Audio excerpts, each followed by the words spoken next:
Well, hi, folks. You can hear that we're here. And you can see the three of us. But we're going to take some time to share before we start. So we'll be back to you in just a few minutes. Okay.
Okay, so I think we've been there and done that. I forgot to share the promo, so let me do that for just a second. So there it is. I'll remove that and we'll get back to our main folks tonight. My guest for tonight is Terrence Cudney, candidate for the state senate in the great state of Massachusetts, one of the original states of the Union. That's right. And a very, very dynamic state. And but Terence is running for the first time as an independent candidate. I think it's fair to say that he's a left-leaning independent, as we will find out when we see his platform. And my guest host for tonight is Lisa Theobald, the operations director of the Red Berets for Medicare for All. And she has been my frequent guest host for some time now because we do so well together. So now we're going to gang up on Terrence Cudney at this point. But first, I think we're going to give him a chance to tell us what he's about and what he's for and why he's running, which is what everybody always asks of new candidates. By the way, everybody, share as much as you can because we need to get as many people here as possible. Hi, Laura Fielding. I'll bet you're tweeting the hell out of this. Hi, Steve Gonzo. Hi, Dolores. I know you're very active sharing both on Facebook and YouTube. Carmen Munez, hello to you. And Amber, it's wonderful to see you here. And we'll see a lot more of you in just a few minutes, but now the mic goes to Terrence. Hi guys, it's a pleasure to meet both of you. I didn't really say this during the sound check, but we've been talking on over the Twitter, if you will, over the last couple of weeks. Just talking through single payer, national improved Medicare for all, state initiatives. And I'm psyched to be on with you guys. This is actually my first live discussion as a candidate, so I'm thrilled to be doing it with the two of you. So, like as was said, my name is Terrence Cudney, and I'm running for state senate here in Massachusetts in the 1st Essex and Middlesex district. And I'm running for state senate here in Massachusetts. And my background is as a software entrepreneur, specifically a product and project manager. And I was laid off in 2018, right after delivering a major, basically the largest revamp, the largest release, I should say, of the company's products since their inception. I was laid off a month after delivering that. And had an opportunity to reflect. I ended up going back to waiting tables for the first time in I believe it was 8 years at that time, and had the time to reflect. And then COVID hit, of course, and gave me a real opportunity to take a look at the landscape and see what's going on in the world and how I can contribute. And like many, I was motivated by Bernie Sanders' 2016 and 2020 campaign runs. And I'll admit, at least initially, a bit disillusioned by the way things turned out. But it gave me an opportunity to think through ways that we can improve our country. My background, educationally speaking, is in international studies. So I was largely focused originally. I wanted to be a diplomat. I was largely focused external to the U.S., but found myself increasingly, drawn to what was going on within our country and how we can improve our country. And so I think I'll leave it at that. Like it was said, it's my first run for office. I'm new to this game. I'm trying to cut my teeth on organizing, and I would want to be an organizer in office as well. I think there's a degree to which the second people get elected, they tend to forget, what got them there, and tend to lose sight of, what really drives the conversation, and that's the public. So I think I'll leave it at that. Okay, I ought to say that you and I have something in common. I have a PhD in comparative politics, and international politics. Very cool. So I think our educations have been somewhat similar, in that area. I've gone very far away from that in all kinds of directions since that time. I'm not going to go through, my whole biography, because this is your night here. But I would like to get to the issues. I would like to get to what you favor and what you are running. Would you like me to pull up and share your platform page? Sure, by all means. I can certainly do that easily.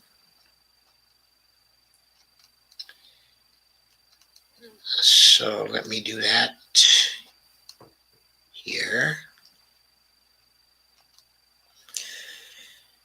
This is your on the issues page.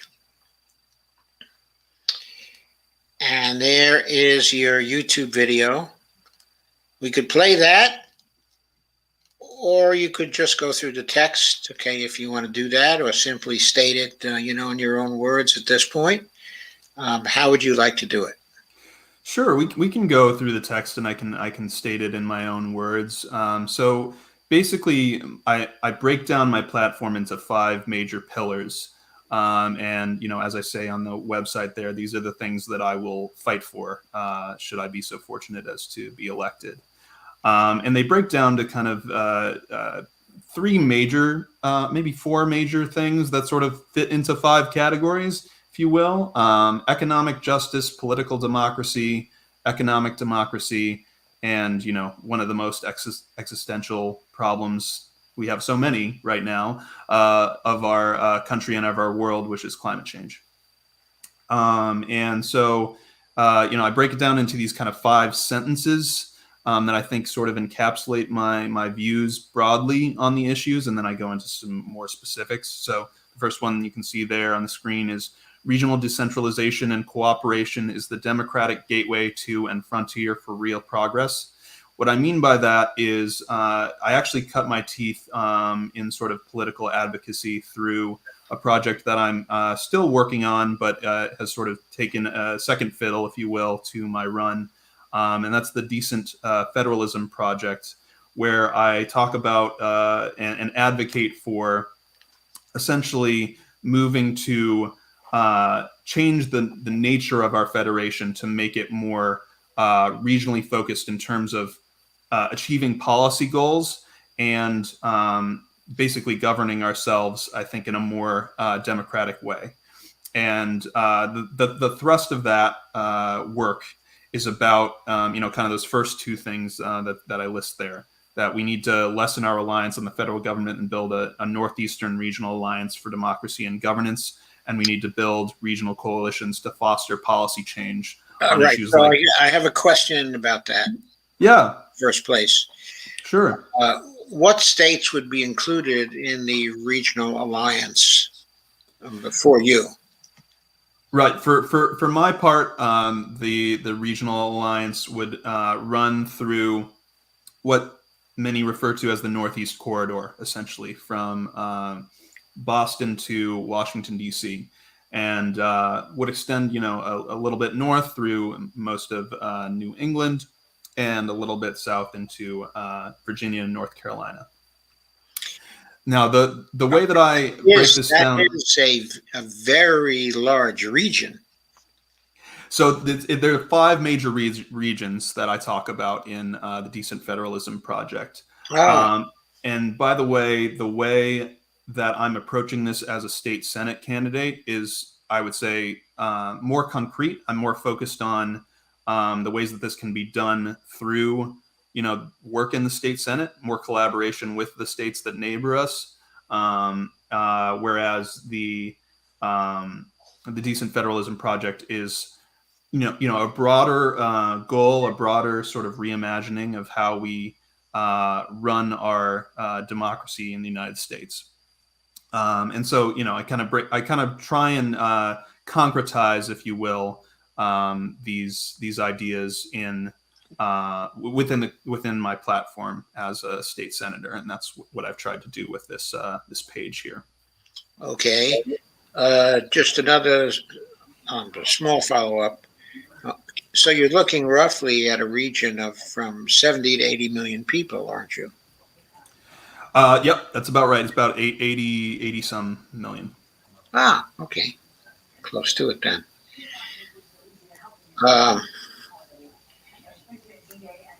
Okay, so you say we need to build regional coalitions to foster policy change on issues like climate change, healthcare, and discrimination. Yep, that's right.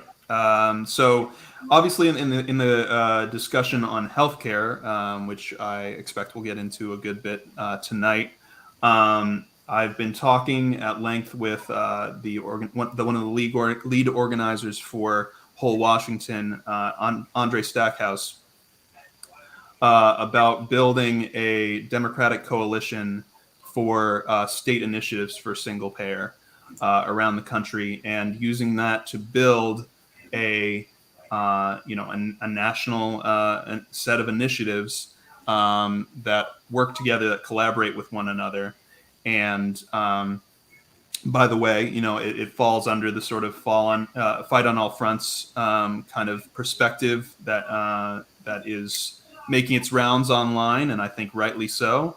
That we should be building coalitions between states in order to hopefully get us, eventually to a national healthcare system for everyone.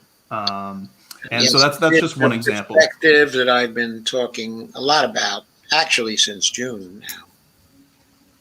Yeah, for sure. And sort of the regional approach, if I were to try and encapsulate it, is basically about sharing resources. When you talk about risk pools, when you talk about building solidarity between states, it makes sense sort of intuitively, as I see it, to work with states that are in your region that share more culture, that share more politics, frankly, and use that as a foundation to help build policy change.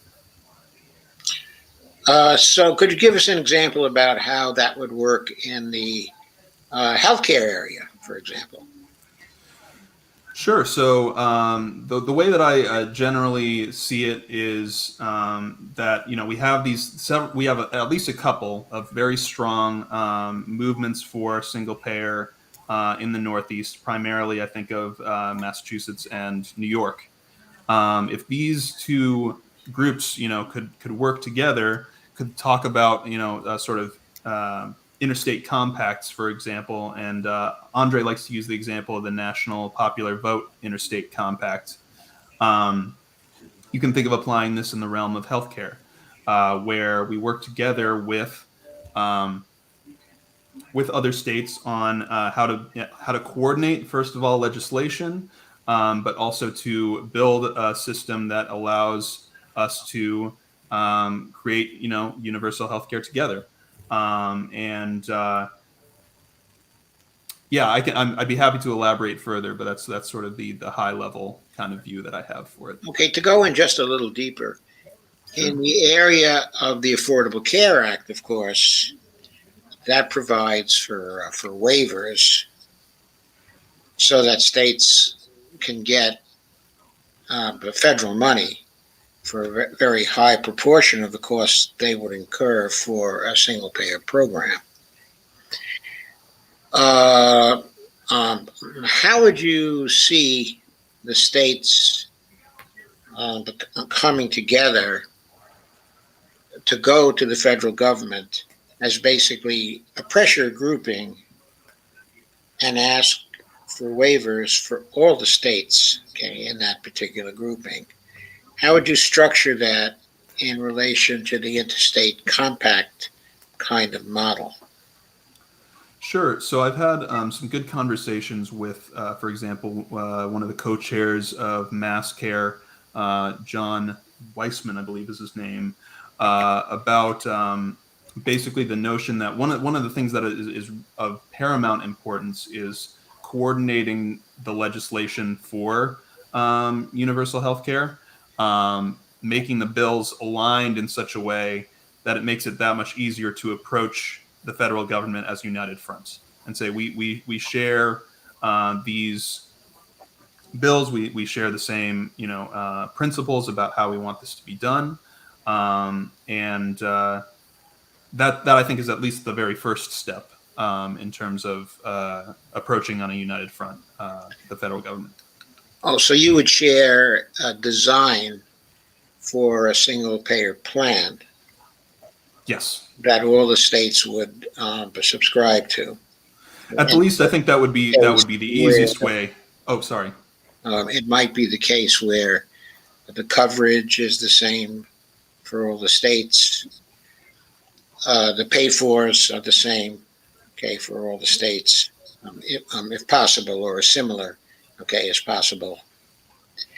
The states might approach the providers as well, as a single unit, and begin to negotiate with the providers.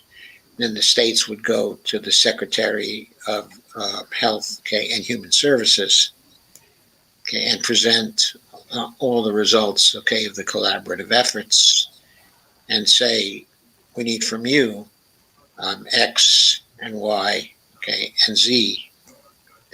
Would the states be passing an interstate compact so that they would be collectively committing to similar single-payer bills? Is that how you envision it? At the least, I think that's one of the easiest sort of models for how to pursue it. And I'm not one to be overly prescriptive in policy as someone who's new to politics. But that is generally the easiest way that I see to approach it, for sure. Would you like to amplify any of that, Lisa? It's the first time that I've heard of this type of an approach. I'm more, because it's the first time, let me just touch on a couple of things that are going through my head. Would the intention be then that as a collective, we were going to try to make this happen all at once? Or would we go one state at a time? And is the end goal to do a national single payer program for everybody? Yeah, so I feel like I probably sort of jumped into the really high level stuff first, when I'd probably say that at a lower level, this is about coordination between these state level initiatives and amplifying each other's work in a way that allows even one state to get there first, right? And I believe in the ability for if we can get one state there first, that immediately makes the discussion about bringing it to other states more possible. The two states that seem the furthest along right now towards a single payer model are probably Massachusetts and also New York. I'm talking about in the East now, in your regional area. Yeah. Okay, so it seems like at this point, you might be most interested in collaboration with people, okay, in New York to share information and share knowledge about particular approaches. Yeah, absolutely. And on our first call 2 weeks ago, we had Edwin DeJesus. I'm probably massacring that pronunciation. I apologize. From the New York City Council. He's a candidate for New York City Council. We saw a lot of alignment, a lot of possibility for collaboration there. And I agree 100% that these are the two, most promising, most far along, states to work on this. Right. As it happens, I'm going to be speaking to Edwin tomorrow, as well as to two other people. I guess it's probably DeJesus. Okay. Yeah, you're probably right. Might be something like that. Yeah, he didn't introduce himself with his last name, so my apologies to Edwin for getting that probably terribly wrong. Okay, but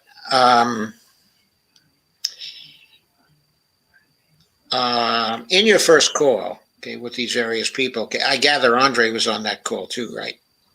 Yeah, he kind of led the charge. Okay, so did he talk a lot about the ground game on that call? I suspect he did. I would say so, yeah.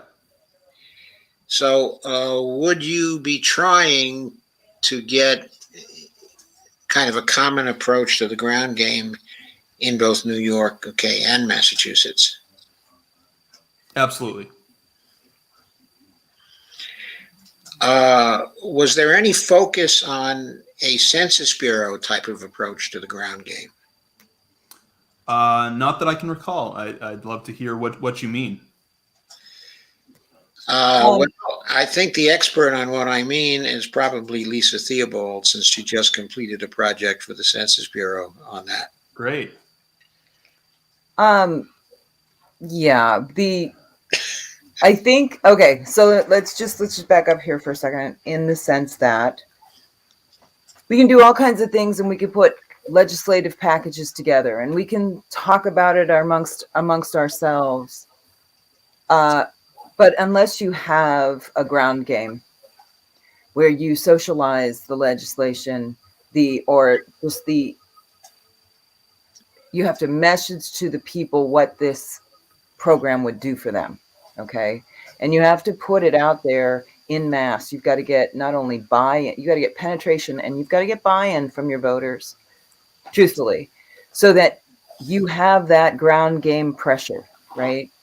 One of the things that's going on out in Washington State with Whole Washington that makes it very different from other state legislative efforts, except for California. The National Nurses United socialized the heck out of their state single payer initiative back in 2016. That didn't happen because it got killed. And we can relive that wonderful exhibit of allies from the Democratic Party. But truthfully, they had a ground game, right? The whole country knew that SB, I think it was 563 or 562, I can't remember the exact number, was out there, which was a California single payer initiative, right? Since then, Whole Washington has done not one, but two efforts to do a ballot initiative. To take this last ballot initiative was an effort to gather 400,000 signatures so that when they put this initiative on the ballot, it went to the people, right? It takes a lot of volunteers, takes a really good ground game to do something like that. And thus, you are socializing not only small businesses, communities, and voters, right? So that your constituents understand, the people who need this the most, realize the effort and the intention of getting that legislation passed. And when I worked in the census this past go round, it became very evident to us very quickly that in a pandemic where the standard ways that we were going to go out and gather up these signatures through door knocking, but the door knocking isn't enough because people are not always home when you've got people working shifts to go knock on doors, especially if they're shift workers or they've got 3 separate jobs. And those people are always in disenfranchised communities that are gerrymandered to the hilt. Often they do not have internet. We did the census response through online this time around.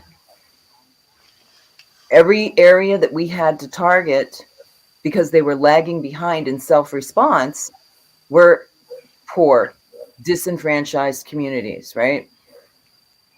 We had to figure out how to get into those areas. And then COVID hit, which made it even more difficult. So we developed a strategy to get into the community organizations, the local community organizations within those neighborhoods that were already doing things to help these people get the services that they need, be it food banks or social service networks, or, you know, there's all kind of community churches. I can keep, we decided to get into the transfer stations and use the subways because those individuals are using public transportation, to get to those individuals and let them know, hey, it's really important that you fill out your census. And then we filled out their census for them, right? Whole Washington has to do that kind of thing to penetrate the ground to get signatures, okay? If you've got a state-based initiative where you don't need to get signatures, but you need to socialize with the people, the effort that you're trying to bring to them, it's the same demographics. And those demographics are all over the 2020 census data page. You can go and look at the low response rates that are there.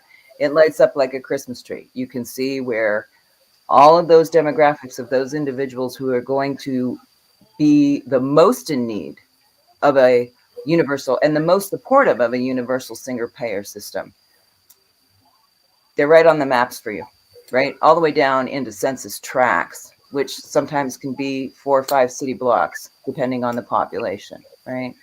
So that ground penetration can be done, a lot of it, through just office work initially, because you've got to reach out to those community organizations. You have to, you do your Google searches, you find out what's going on, where people are going, what are the food distribution banks, where are your transfer station bus lines that people are using to commute in and out? Where does that population tend to be? Where do they go? What are the grocery stores they utilize? On and on and on. And you do some of that legwork, most of that legwork, prep work, building those alliances with those outreach communities. And you start finding that there are community leaders that are in those areas, and they start networking you up, because that's what they do, right? They work with each other to support those communities, and you start building very quickly a go-to group of individuals that are like, yeah, let me tell you about these people. They're over here in this neighborhood over here. They work with us all the time. And you present them with your materials. You've got to come up with your messaging and your talking points. They all have email lists. They all have colleagues that they work with. They know who the small business owners are. You get into those small businesses and you let them know what's going on from that perspective. And it spreads really, really quickly, really quickly. So that's the perspective that I see is needed in some of these states that haven't had a ground game going on, right? Like, they've got legislation and the politicians know about it, and those of us that are activists know of their initiatives, but what they don't have is a ground presence. So this is very strong from a basic social science point of view, because I think what Lisa is talking about is there are pre-existing social networks which exist in communities across the United States, everywhere, including your district. If your ground game can tie into those, then your ground game has a tremendous advantage. I think when you talk to Andre on the phone, if he talked about his plan, for Washington, he has this idea of getting 800 signature captains, and basically assigning them, a certain amount of work. But he has way overkill in terms of the signature captains, because he's trying to build a plan that's very good with respect to redundancy, and that can tolerate a failure before it fails. And that's very good. That's a very strong plan. But I don't even mean to say but in that sense. I mean to say, and if you can tie that kind of design to the social networking design that Lisa is talking about, so you get into the networks with those signature captains, then that is probably the strongest kind of ground game that you can have to lift your campaign. And it probably can mostly be done with volunteers, with a volunteer structure. Okay, but it's a matter of combining the basic design that Andre has with the ideas that Lisa has of getting into those networks, targeting the signature captains in the right place. Yeah, it's a deployment strategy is what it is. It's just like if you would think about the 800 signature captains and you look at them as like the enumerators that are on the ground knocking on doors for the census, right? And they had the group that we were working with,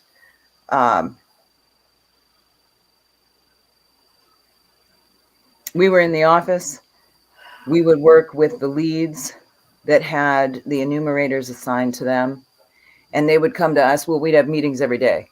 What's the progress? Where are you? What's still outstanding? How many doors do you still need to knock on? Right. And, we would just take the biggest population of non-response first, and we'd get into those areas and find out who those community organizations were. And I'm talking like the ones on the street that are servicing people every day. I'm not talking about top-down United Way or anything like that. I'm talking about food distribution lines. Where are those distribution lines at, right? Because those people were coming in those lines, and most of them were exactly the people we needed to get, right? And people are still in food lines now. I mean, you can still use those distribution, those points to gather people together. And then we would deploy people to go out there, and, we're not knocking on their door. We took our tablets and we'd talk to them, and we'd gather we'd fill their census out with them, right? It would be the same type of ground game, whether you're gathering signatures or you're just trying to socialize the fact that you have legislation in this state, and you should be distributing talking points to these organizations. You can do graphics and type up a talking points list, and then ask, write them a letter or contact them over the phone, explain it to them. They'll send those things out in an email, on an email list. You get into the public housing authorities, and you can send it through the public housing authority. And they usually have very robust networking with their residents, and they can send that stuff out, put it in their emails, all that kind of stuff goes. We had robocalls. Every Friday, they'd have robocalls. All their residents would get a telephone call, tell them what's going on. And they would say, hey, and by the way, there's this initiative going on, and we, would like you to be here if you're interested, or you need to fill out your census, please come here, that kind of thing. So when you start to think about what are those organizations that service underprivileged individuals or disenfranchised individuals, low income, all of those, you start thinking about, oh yeah, that's right. We have the public housing, the housing authority. We had 136 properties, housing authority properties. We could touch them really quickly when we got to the directors, right? And they are all in for this kind of information that's going to service the people, let them know what's going on. Because those are the very people that are so busy trying to keep their heads above water that they don't often get that kind of information. And yet they're the very ones that you want to have know about this stuff, so that you can bring that ground game and that pressure instead of having to fight it isolated in the legislature. So you can bring that ground game to the problem of getting elected, and then you can bring that same ground game to the problem of pressuring for state single payer, or for climate initiatives. Yeah, it's an organizing tool. It's always the same kind of ground game, right? It's an organizing methodology that you can master, and you can use again and again. And what I like about it is that it really gets deep into the real world out there. It's not like the mass media world, at all. It's about the real social networks that people, are interacting in. In your studies, did you ever run across the work, of Lazarsfeld? Doesn't ring a bell. He was a very famous sociologist and student of, voting behavior during the 30s, 40s, 50s, 60s, 70s, 1980s, for a very, very long time. One of the greatest of sociologists, who ever lived. He was Austrian, and, he came here. He was running from the Nazis, as so many were. And he got established at Columbia University, and he was there for many years as one of the primary professors there, that everybody knew about, that graduate students came to study with. and he is just very, very important figure, okay, in the social sciences. But a lot of his work was based on the idea of this substructure of social networks that you do not see, but that people are wrapped into each day, okay, of their lives. And he didn't really use that to get into social movements much. He wasn't that kind of sociologist, but his work is still very, very relevant for it. And so he's an important person to read for that too. I mean, especially his work on cluster sampling, okay, and political influence. He looked at these networks, okay, as essentially political influence networks, okay, as well. And in a way, that's what you're trying to tap to get these kinds of things actually passed.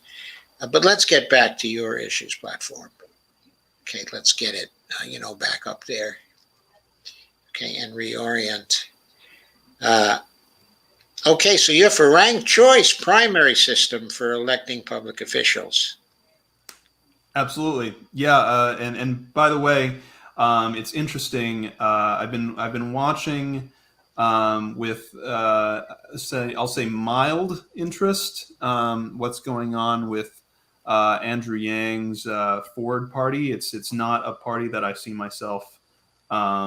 It feels, to be honest, very sort of general and very sort of lacking policy orientation. But at the very least, he's interested in ranked choice voting. He's interested in open primaries, as he calls them, and I think what he actually means is nonpartisan blanket primaries, which is what I find to be more useful. And yeah, I think generally when it comes to electing more candidates that are more likely to match the jurisdiction that they live in, that are more likely to sort of start to pick apart this, this duopolistic, gerrymandered mess of our legislative system. I think that working from a perspective of, okay, we're going to select from this primary the top two candidates, doesn't matter what party they come from. That allows us to really start to at least expose ourselves to different ways of thinking and take seriously candidates that might not fit into the blue or the red box. And so that's of strong importance to me, I would say. Yes, ranked choice voting is also very important for Green Party candidates. In other words, a lot of them are very committed to ranked choice voting as a system. And it's part of their platform to advocate for ranked choice voting. So they have that in common with you. Absolutely. And by the way, if I could just step back, I want to make sure that that folks that I'm clear as a first-time candidate running for office, that this, at least very early on, I launched my campaign last month. This is a learning experience for me, at least at the very beginning. And I absolutely loved listening to you guys talk about census tracts and building a strategy and that sort of stuff. Like, I'm taking all sorts of mental notes in my head, and really appreciate, the opportunity to just talk through this with you. Because as I say, I am new to this stuff, and I don't come from a politician background. And I think that that's actually something that's attractive to a lot of folks out there, a lot of independently minded folks. It gives us an opportunity to look at problems anew, and that's how I've always seen my approach to politics. And so when I start, getting into these very political terms that your average voter hasn't heard of or doesn't really understand properly, I'm I'm just learning new stuff, and I'm thrilled to be talking with you guys, and you know, you have to educate people about what a non-partisan blanket primary is. That's not something that the average voter knows about. So I just wanted to sort of interject that into the conversation. That's not something that a lot of voters know about, let alone the average voter. Okay. Exactly. When I tell people that, like, if you're registered an independent here in the state of Pennsylvania, you cannot vote in primaries. That's pretty shocking to a lot of people. Like, because there isn't the registration is no party preference. They don't even allow you to register as like a independent, which would give you the ability, like in some states, if you're registered an independent, you can still go and vote in primaries. You cannot do that here. So right, and no say. Right, and by the way, you know, when Andrew Yang says open primaries, it almost, I hate to say this, it almost doesn't sound like he knows what he's talking about, because open primaries, there are several states that have open primaries in the country, and what that means, strictly speaking, is you can get your either your Republican or your Democratic ballot, and you can just choose which one you vote in. But all that means is you're just choosing which of two candidates is going to be from the blue or the red side is going to be on the ballot. That is woefully inadequate as far as I'm concerned. And by the way, I grew up in a closed primary state, Colorado, that recently in the last decade, maybe even shorter than that, moved in the direction of a more open primary system, and was surprised to find out, as someone who had been an independent voter for as long as I had, when I finally switched my voter registration to Massachusetts.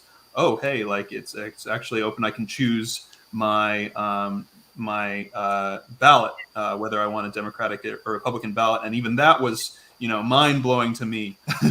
And so, you know, then I started to look into it and found that there are all sorts of different ways that a primary can be run that really might open the door to some real representation, some real democracy in our democracy, if you will. So again, to get back to the issues, you say we need increased collaboration between local and state government, starting with more lines of communication between mayors, city councils, and the state legislature. Yeah, so I feel like that one, at least to me, sounds pretty self-explanatory, but I'll do my best to try and get into it a little bit more, which is to say, you know, a lot of these things are pretty siloed as far as I can tell, at least from within government. You know, we tend to think of things within, you know, we might be attending events as a state senator, we might be attending events in this part of the state or that part of the state, but there isn't really an open line of communication where, for instance, in Massachusetts, we have town meetings. You know, there isn't a way for us in a lot of these towns to be able to collate that information, you know, what people are talking about, and use that to inform what kind of policies we're drawing at the city level, at the state level, and basically, you know, get a sense of just like not just how to get elected, but how to form policy that will, you know, benefit and feel like it fits the needs of our voters. And so I think by doing that at the, you know, sort of within the district, but also, you know, between cities and, you know, basically I've started to attend a number of city council meetings here in Gloucester, Massachusetts, which is where I live. And you know, it's really eye-opening, frankly, the degree to which there's this disconnect between what the city of Gloucester wants and what the state of Massachusetts thinks the city of Gloucester wants. Oh boy, that's amazing. Yeah. Isn't that typical though? I mean, it's pretty typical, right? How do you facilitate that? And that's kind of a rhetorical question. I can try and give yeah. It's like anything else. You've got to get the people on the ground to hold their local politicians accountable, right? It's the same thing. And I cannot speak enough to a ground penetration through a grassroots, true ground game organizing effort, because it's your get out the vote too. And unfortunately, we've got to change our thinking. And this is an activist approach, but you can't do a get out the vote only when you're running a campaign, right? If that's when you've got to start getting in and knocking on doors and getting people to go vote, you've missed the boat, right? If you've got a community presence, they understand what the issues are, they're talking to one another, they've got, you know, they know what those needs are, they understand who people are that are running, they feel like they've got a two-way street of communication, then now you've got a presence where instead of only hearing, okay, here's the candidate's platform, now you've got a communication with the people that are in the districts, be it local, right? Where that information, instead of it being told, here's what we're going to do for you, or here's what I'm running on, that comes from the bottom up, right? Now you have real pressure on legislative bodies, which has to come from the ground up in order to get your cities working with your counties, your townships working with your counties, right? Where, I mean, because everybody's siloed right now, at least where I'm at. It's hard to believe how difficult it is. The urban city where I am right now, the city of Pittsburgh, is really starting to change that. They've been working on it for a while. But you're absolutely right. I mean, that's what we need. But it has to be a voter-based inclusion, because then you're not pulling teeth. Then they're going to be interested in who's running and why you're running and how you've helped facilitate them empowering themselves, right? And it's a give and a take of information. It's got to come from the bottom up, because right now, how we've gotten here, it's all been top down for way too long.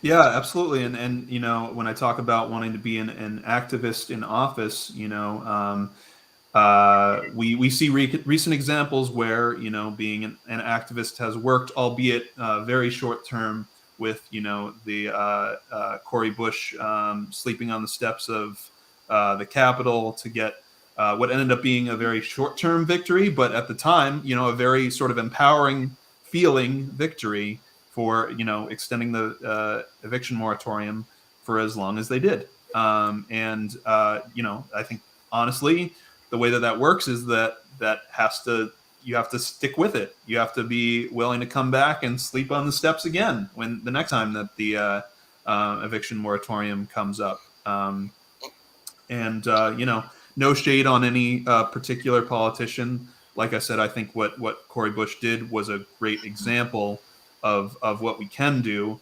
But it needs to be, you know, it needs to be ongoing, and it needs to be relentless.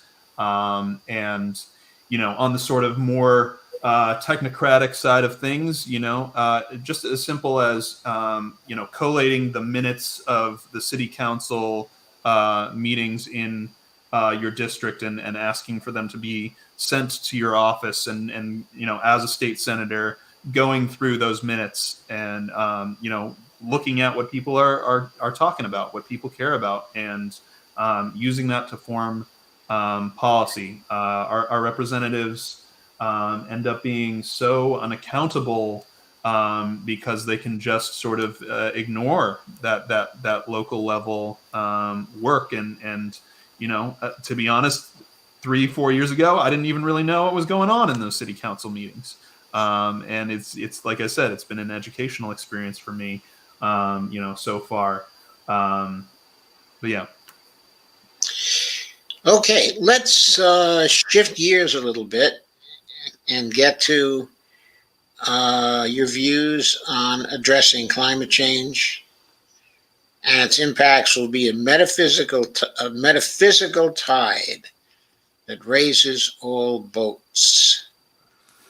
it's a bad attempt at a joke there within the context of my my platform to talk about a tide that raises all boats. A little bit morbid, maybe even. That's my. I'm not even sure so much about that. I was focused in on the metaphysical, okay, because it seemed to me that since you were addressing climate change, okay, and its impacts,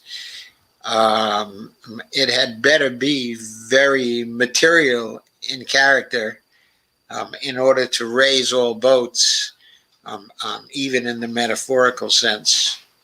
Yeah, so the metaphysical tide is to raise the boats. The physical tide is hopefully to long-term lower the boats, right? So again, my attempt at a little bit of morbid humor within the context of my platform as articulated there. But yeah, so it's interesting. I am running in an independently minded district, like I say, that has elected a Republican for the last 27 years, going on 28 years, and so I want to be intentional and careful about how I approach the issue of climate change. I was at the mayor forum, the mayoral forum for the Gloucester mayor race. And one of the two candidates, felt the need to hedge about climate change, about whether or not it's happening. But obviously, it's happening because we see it. And maybe in Massachusetts, we actually got more rainfall, whereas other parts of the country got significantly less. And so, my approach to the issue of climate change effectively is about sort of reorienting the question around how we make this work for Massachusetts economically. I believe that Massachusetts has been a participant in the green economy, but it has an opportunity to be a leader in the green economy.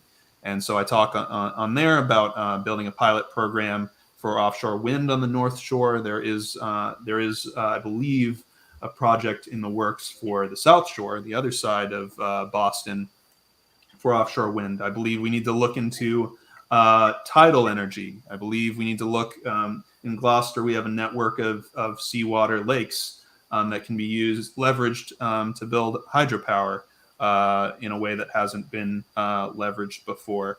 And solar is a big thing, a reasonably big thing, I'd say, in Massachusetts. But I come from a state where we have 300 days of sunshine. Colorado has 300 days of sunshine a year. Massachusetts has significantly less than that. Yes. Shall we say. So basically, I'm interested in being more intentional about our green economy strategy. And that's the kind of thing that I'm trying to get into with that. And like I say, it's a bit of a tightrope to walk in my district, and I hope to make the case for why this is important, why we can use this problem as an opportunity to be a metaphysical tide that raises all boats, as I said. So, okay, let me ask a specific question about your district. Sure. Okay, that is. So you've often said that it's an independent district, independent-minded, not really particular so partisan, in spite of the fact that for the last 26 years or so it's had a Republican incumbent. It's still not very partisan, in your view, that people are not really so wedded to parties. Okay, so my question is really not so much about the parties. It's more about the bottom up versus top down. Okay. Is yours a district where people are very wedded to corporate interests, okay, of various kinds? But that is, they don't feel so much time to the parties, but they're very passionate in terms of either being for or against certain corporations that are very important, to the district. Yeah, I mean, there's a lot there. So I would say, at least if I can directly talk about the corporate, the view of corporations. So mine is actually a fairly rural district, at least comparatively to a large part of the state. I live in Gloucester. Gloucester has a population of a little over 30,000, and it's the largest city in the district. Oh, nice district. As it stands, yeah. So so in large part, the corporations that we are beholden to are the fisheries on the coast and agricultural conglomerates, if you will, internally in the district. And I believe that a project of my campaign is to awaken a more worker-focused approach to the corporate infrastructure of the district. We have I'll be going to a protest in Salem, which is actually in the district to my south. Of an Amazon warehouse. And so we have those sort of corporate entities engaged as well. So I might be, I'm not sure if I'm doing the best job of addressing the question head on, but suffice it to say, what I'm looking to do is to awaken a sort of worker-centric energy that I believe is dormant and available to us in this district to kind of start, fighting back against these corporations. And by the way, another big one is healthcare and pharmaceuticals in my district. Massachusetts has, I believe, one of the largest concentrations or the deepest concentrations of hospitals. We're at least in theory, we have a lot of healthcare available to us. The question is whether or not we can actually access those services and pay for those services and have the resources to do so.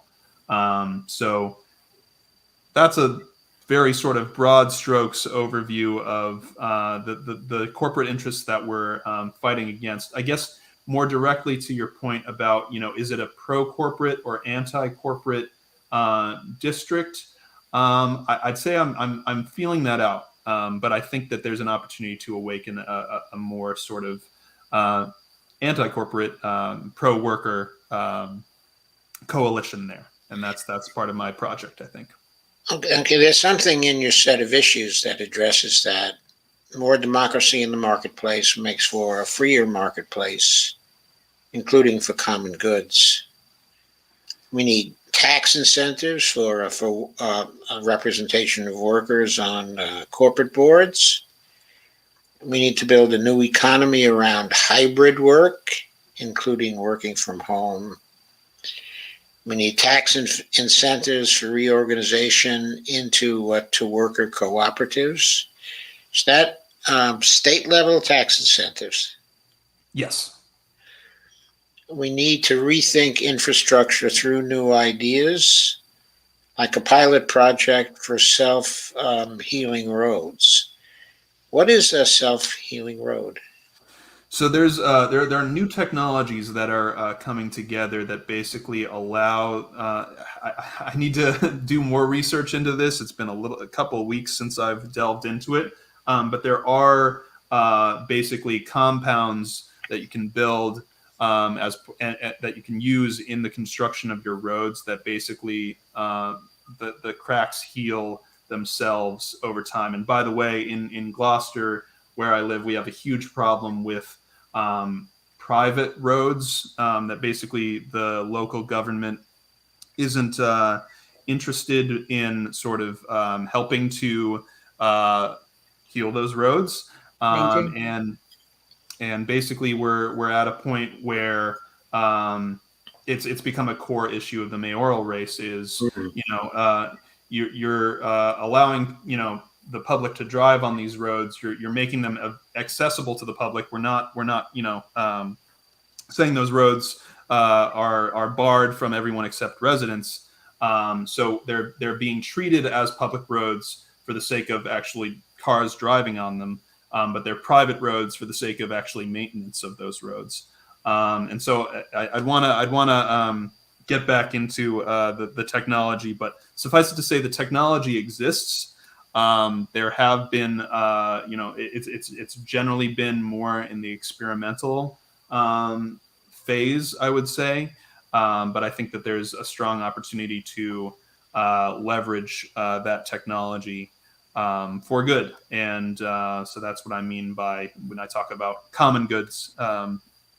In the workplace, roads are a common good that should be accessible to all of us and should be maintained in a way that it isn't being so well maintained right now in Massachusetts at large and in my district in particular.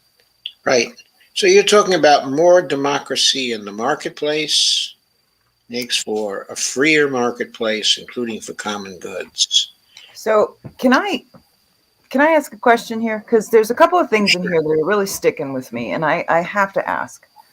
When you're stating that we need to lessen our reliance on the federal government, right? Can you get a little bit more specific as to what reliances it is that you think we have with the federal government that are unhealthy? Yeah, so I'd say primarily the biggest problem that I have with the federal government is its acceptance, if you will, of the anti-democratic strains that run through, certain factions of our country. I'm very concerned, and this makes me, I think, a bit of a heterodox thinker within the left. I'm very concerned about the degree to which, people talk about the January 6th riot in corporate media, in mainstream media, probably to a point that would annoy large segments of the left that think it's masking. It's a way of sort of diverting attention away from the broader problems that we have in this country. But for me, I think the bigger concern that I have is that after that riot took place, Congress went back into session, and 147 Republicans voted to overturn the election in one or two states. And that's the big problem as far as I see it, that we have a faction that is, alive and well in our country and has invaded our systems of government, that basically is willing to just say, oh, well, we shouldn't count the votes that Arizona says are there. And so this is the primary problem that I have with the federal government, is it's too permissive of and by the way, there are structural problems with say the filibuster that prevent us from reforming voting and election law. And so that's my primary concern. And I think when I look at the power of regions and states to overcome that, I talked about the National Popular Vote Interstate Compact earlier. We are ripe for opportunities, as I see it, to tackle these anti-democratic problems. And by the way, as I say there, I see that as part of the gateway to, and frontier for real progress on these policy issues that we've been talking about. So in that vein, what you say here on the page and what you explained to me, I don't see as the same reliance. I don't see what you just said and what the words on this page that you have here, I don't see them lining up. I totally understand what you're saying about how they act, what goes on. But the federal government itself issues currency through policy, right? And your state has to have it. So there's a concern, in my opinion, okay, that abandoning what might be a disconnect on how you can get funding. Like I guess my next question for you would be, what do you think of the current reconciliation bill and its funding for programs that would do a job program, or negotiating drug prices, or family medical leave, or all of those things? Because those bills are going to provide federal funding to get that done. And thusly, that's why these kinds of statements where we need to lessen our reliance on the federal government, we need to make sure that the policy coming out of the federal government is written well to support the needs of society, not the needs of the corporation. Okay? So I'm pointing that out to you, Terrence, so that like maybe you can understand that I'm sure that I'm not going to be the only one that gets hung up on that statement. Yeah, no, absolutely. Let me do my best to try and pick some of that apart and get into the details there. So the reconciliation bill, as it was originally sort of configured, the $3.5 trillion number that was agreed upon and then sort of abandoned at the I guess second sign of trouble, probably not the first, was I thought a pretty solid bill. Obviously certain members of the Progressive Caucus were looking for much more. I saw numbers between 6 and 10 trillion. I am a proponent of modern monetary theory as a whole.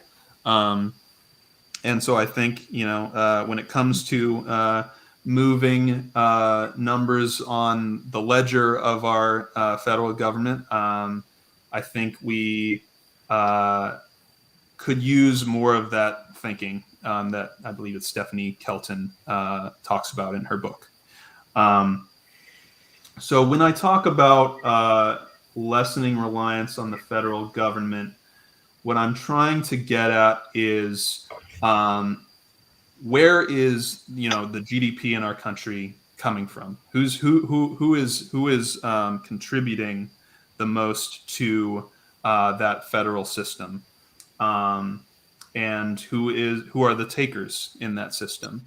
I live in the East Coast. I come from a part of the country that has that is giving on net more to the federal government than they are taking away. Similarly, on the West Coast and in Colorado, I believe as well, these are two areas of the country that are giving a lot more to the federal government than they're taking. If we were to start to think about that as power that we can use against the federal government, if I can be so bold as to say that, we have an opportunity, I think, to start to reconfigure the way that power is used. And perhaps that sounds very like pie in the sky, but this is an ongoing project as I see it. And I'm not thinking, by the way, that we should abandon the Federation or secede. That's never been an interest of mine. Never been a way that I saw us moving forward as a country sustainably. But I think there are some opportunities to leverage power for progressive change better through the power of the purse, if you will. I'm not sure if that gets directly at what you're talking about, but hopefully at least it opens a lane for the conversation. All right. This last part of the conversation has thrown me several cues, so I would like to basically reply to those cues. Okay, first of all, to bring us back to your statement here. I was wondering when I went over it whether what you were talking about was really more democracy in the marketplace or more democracy in the workplace. Or maybe it's a combination, okay, of both. I'd say both and, if I may be so bold. You certainly may be so bold, but if you expressed it as democracy in the workplace, it might be a more popular form of expression. And it might be also truer to what you seem to be about here, okay, as well. Okay, that's the first thing that I wanted to say. Okay, the second thing is just some information. You may not know it, but I am very well versed in the MMT area. I've written. I was aware of that. Yes. You were aware of that. Okay. So then I don't have to to explain that to you, but I would like to say that for someone who's aware, okay, of MMT and the potential, okay, of MMT to strengthen federalism by supplying monetary resources to states, okay, and to local governments and to regional agglomerations as well. It seems to me that MMT, okay, is very relevant because one central aspect, okay, of MMT highlights the fact that the states in this country came together and helped to form a federal government because they were looking for certain advantages from the federal government. Now, obviously, there were foreign policy advantages, national security advantages, but also defense advantages. But there were advantages but also in what the founders granted to the federal government in relation to the creation, okay, of the coinage, okay, of money. And there was the idea that this union was not only a matter of taxing, okay, and borrowing in order to spend, but that spending could also be facilitated by the creation, okay, the creation, okay, of money. Now, the neoliberal period in our country, and even before, the gold standard period, was one where people were basically saying that it was wrong to make use of the constitutional power to create the money for purposes of the economy at large or for purposes of the states that had formed a union to get the various advantages, including the advantage of actually creating the money. Especially in the last 40 years, we've been following the mantra of Margaret Thatcher and saying to ourselves, we can only tax and borrow when we want to spend, when obviously that was not the vision of Hamilton and some of the other founders. So the point is, there is a basis in the Constitution and a basis in the colonial tradition where the colonies created their own money as well for local and regional and state areas to say, hey, we formed a union So in part, you could create money to help us, and you're not doing that. You're falling short of federal duties because you're not helping us to get the things we need with the fiscal power that we know that you have. There used to be, back in the 1960s and 1970s, especially in the 1970s, there was a great emphasis on federal revenue sharing with states. You know, there were federal revenue sharing programs, there were formula funding programs. Very large quantities of money were transferred from the federal government to the states, okay, and to the local areas to fund the needs of the states, okay, in local areas. Under the Republicans, this stuff started slowing down during the 1980s, and that trend continued under Clinton and under the neoliberals as we went forward, okay, into the present period. But we used to have situations where the U.S. Conference, okay, of Mayors would come to Washington and they would lobby for lots and lots of money. And the National Governors Association would come and lobby for lots and lots of money from the federal government. Those organizations seem to still exist, but they don't come and lobby for lots and lots of money anymore. Why not? It's their right to lobby for lots and lots of money from the federal government, even if it means deficit spending, because we know right now from books like Stephanie Kelton's books, okay, in my books, we know right now that when the government deficit spends, that somebody in the private sector makes money. The real question is, who is it going to be? Or someone in the states makes money, or someone in the local areas makes money. It's the same point. That is, when the federal government deficit spends, it leaves net financial assets in some other sectors, okay, of the economy.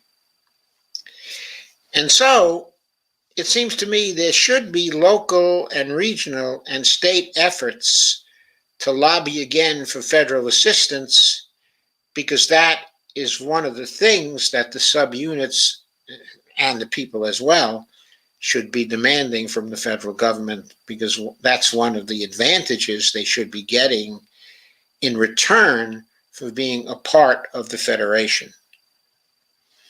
Okay, and I know you're right to be concerned that there are certain members of the federal union that get more money, okay, than other members do. There are the givers, there are the takers. But that is to take a zero-sum perspective where none, okay, is really necessary. Okay, it is to play the losing game, okay, of the neoliberals, that there is a fixed sum which is determined by taxing, okay, and borrowing, and certain states are losers and certain states are gainers. But what we really have inside of all the states is we have people who have needs, and the federal government should be trying to fulfill those needs, whatever it costs, because it doesn't matter to the federal government how much it costs, as long as it doesn't create an inflation problem. The constraint is inflation. So we shouldn't be falling into patterns of zero-sum thinking about that. But we should be going to the federal government and we should be saying, hey, you're not giving us what's ours. This is what we need.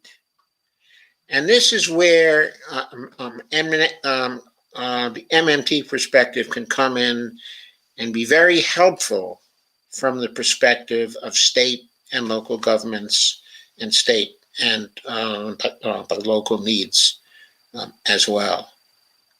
So anyway, I wanted to say that since you mentioned MMT.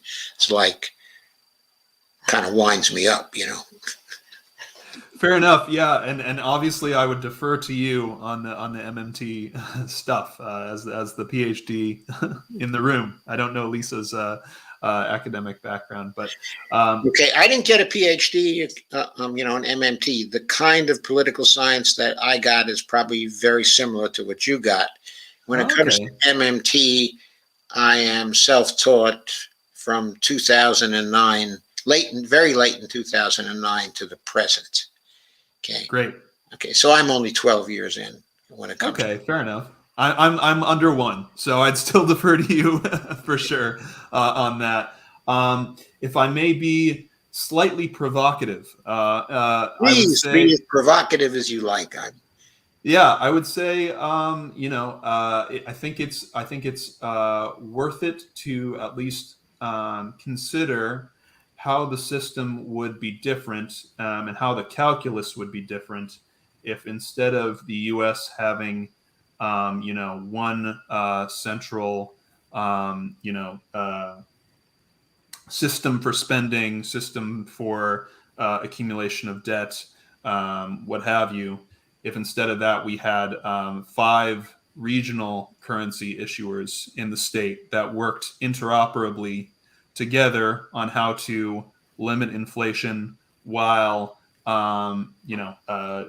designating new spending within their regions and perhaps working between regions on spending. So that's the provocative idea I'd like to throw out there, and this is part of my longer term past this election that I'm running in now. This is part of my very long term kind of perspective and thought process. But if I may be so provocative, that's my So let me provocative. say, I think this is an interesting idea. I would not be one to dismiss it, completely out of hand. I think it's worth a lot of discussion, okay, a lot of consideration, because the regions of the United States, okay, are different. Their needs are different. Their cultures, okay, are different. Okay, and they might contemplate entirely different sorts of uses for money. They also have different attitudes, okay, in terms of just the whole attitude towards the government spending, so on. Okay, so I'm not sure that is really such a bad idea. And I'd certainly be willing to talk it over in detail, okay, and to kick it around and to further develop it and see what the implications are. Here's another thought. Okay. Please. And this is perhaps in some ways a more radical one and in some ways a less radical one. But, I've often thought that we could have a really good nation if we had the West Coast states and maybe Arizona, New Mexico, Colorado, Nevada, if they were all to come together and affix themselves to Canada, and then you move across the country and on down, and then have the North Central states and the Eastern Seaboard states all come together and go down to Virginia or North Carolina and also affix themselves to Canada. So yeah, so you I don't know if you've had a chance, but you should definitely check out my my website for my political advocacy outside of my campaign. It's at decentfedproject.org. Okay, I'd be happy to look at that. I think I find that very interesting. It at least touches on a lot of what you're talking about there, and I think you might be pleasantly surprised Okay. by what you see. But yeah, I think there's ample room for new ways of thinking on the system that is stagnated as we've seen it. And by the way, I don't want to give the impression that I'm totally lacking for realism. Like I believe that we have to work with the system that we have now. We have no choice. Yeah, I'm And the so same way. Yeah. and so I'm not you know, I'm not of the view that we shouldn't be seeking more from the federal government under the current system that we have while we have that system. I also just happen to be of the view that we should be seeking to think of new ways that might make the system better, that might change the system in a way that ultimately benefits all of the citizens of this crazy country that we live in. And yeah, the Canada piece is interesting.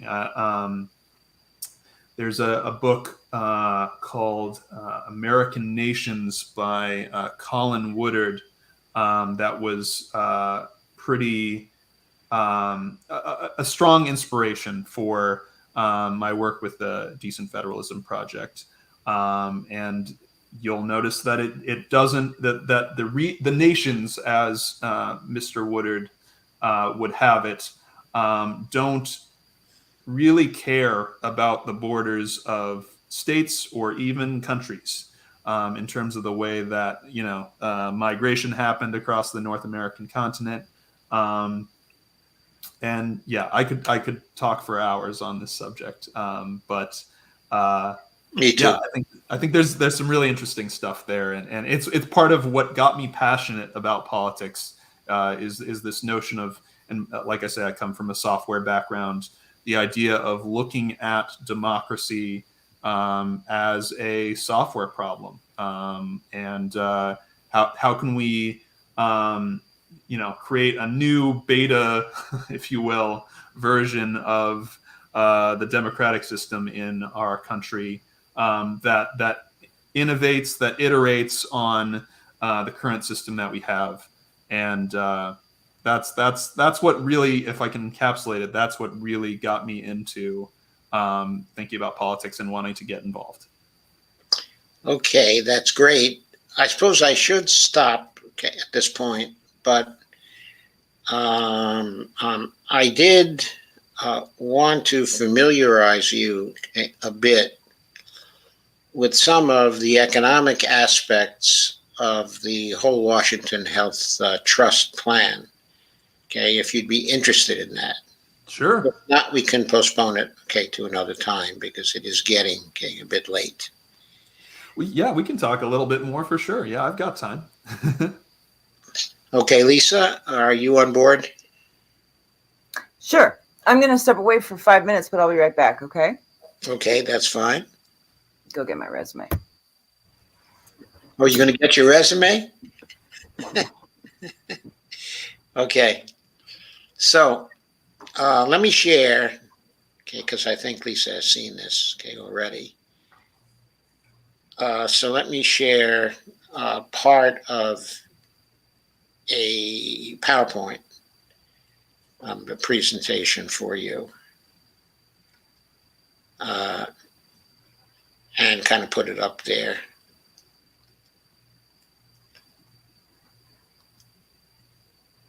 If I can get myself in gear for this. Oh, here it is.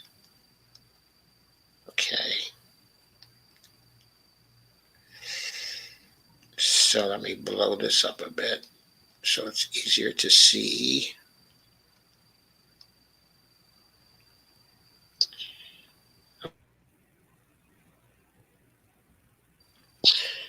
So, but first of all, there's a little something here on what the whole Washington plan would cover.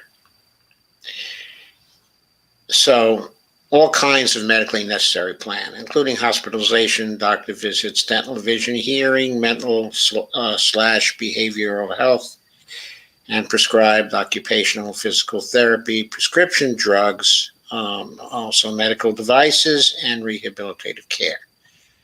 So just about everything that anyone would need except for cosmetic stuff. It was patterned in that way on HR 1976. Actually, originally HR 1384, but as that further developed into 1976. It pretty much covers everything except for long-term care, which there are plans to quickly cover after just a few years if the surpluses expected from this plan actually develop. So let's get into the economics of it. First of all, the WW Health Trust would be a state agency that would accumulate reserves and make healthcare displacements. The single payer plan would save about 33% per year compared to current healthcare system forecasts, projections. Roughly about 98 billion was actually projected for 2021. The plan was actually projected to save about 33% of that. That, in theory, it never happened, of course, because the effort to pass it wasn't successful for 2021. But of the remaining $67.2 billion, 69.5%, or $46.7 billion, would have been covered by funds that in one way or another were from federal sources. The remaining 30.5%, or $20.5 billion, would be funded by new state taxes, as would the projected 2021 surplus of $12.2 billion. Okay, you got that picture? I think so, yeah. Okay. So that's just taking a look at it from 30,000 feet. Can I ask a clarifying question? Please do. So is this in the legislation? Is this encapsulated in legislative language? Is this on a bill, these numbers, or is this more of a plan for kind of how we pay for it? So these numbers are not actually on the initiative, but had I-1362, the initiative, had it passed in time for 2021, the plan expressed as I-1362 would have saved these numbers according to an economic analysis performed by Jerry Friedman, who, of course, is professor of economics at the University of Massachusetts in Amherst, and who would be quite accessible to you. Okay. Cool. So these are from his projections, which I have in draft. They haven't actually finalized this update. He did an economic study for whole Washington in 2018, where he projected things 1 year out for 2019. And then he came back in 2021 and he did an update, which whole Washington still has to put out in official terms. Supposedly it's going to come out any day now, but I've been waiting for that to happen for about a month. And so any day has stretched to a month. I'm not sure what the holdup is, but I'm sure it's not on Jerry Friedman's side. Anyway, going a little further. Also, I should mention, of course, it's not really relevant to this, but by the way, Jerry Friedman is very anti the MMT point of view. That hasn't stopped me from being very favorable to his economic analysis of what is likely to happen at the state level. I think he's done a wonderful job of that. Anyway, the economics of the WW plan, existing sources of funds for WWHT, and the remaining out-of-pocket expenses were estimated as $17.2 billion coming from the Medicare program. And I'll probably go into this in a little more detail in just a while. About $17.0 billion coming from the Medicaid program. Then about 0.2 billion, 200 million coming from SCHIP. Then there would be $1.9 billion actually spent by the VA. This could not roll into the state coffers, of Washington. The first three could, but these are expenditures that would be made by the VA, in Washington, and the people who got that help would be on the VA program and not actually on the whole Washington program. Then there's other spending of $7.1 billion, and the other indicates state and local public health spending by the state, also workplace healthcare by the state. Indian Health Service spending would be by the federal government. Charitable contributions and others. Also medical spending through workers' comp, homeowners, and auto insurance have been removed from the calculation. They don't affect the overall picture very much. Out-of-pocket expenses would be $2.7 billion, and then there would be Affordable Care Act subsidies due to the state of roughly $600 million. This totals $46.7 billion that would be spent in the state from federal, and from other sources. So out of that $67.2 billion I cited, $46.7 billion would come from these particular sources. These were estimates, by Jerry Friedman. Then the other aspect of the economics of the WW plan relates from what would be coming from the states. So that would include 8.5% employer payroll tax. That alone would raise $23.3 billion, which, by the way, is more than the $20.5 billion gap that was to be filled. In other words, that one source alone would more than fill the gap that the state was supposed to fill in 2021. That would cover 71.3% of the total the state was actually projected to raise. The second aspect of the state plan was a 2.0% employee payroll tax. That was going to account for $5.5 billion, or 16.8%.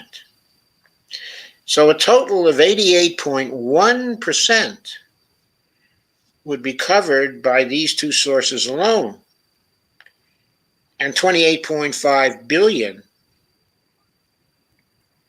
versus a gap of $20.5 billion that had to be filled. So from these two sources alone, there would be an $8 billion, or would have been an $8 billion projected surplus for 2021. There's also a 2% sole proprietor tax on net income. That was going to raise about $800,000 according to his calculation, about $0.8 million. That was going to be 0% of the amount that the state was going to raise. So in other words, why is this tax there? Well, some people had the idea that the burden should fall on everybody in some way, so that there had to be some amount that would come actually from the proprietors. But really, this is not really needed. To me, it seems more like a nuisance tax. It probably shouldn't be in the plan, okay, at all. Then there was an 8.5% capital gains tax, which is more significant, would fall on individuals and on corporations. And that was calculated at $3.0 billion or 9.2%. In other words, the estimation of what that was going to raise. Then there was a premium for people above 19 and 200%, okay, of the poverty line.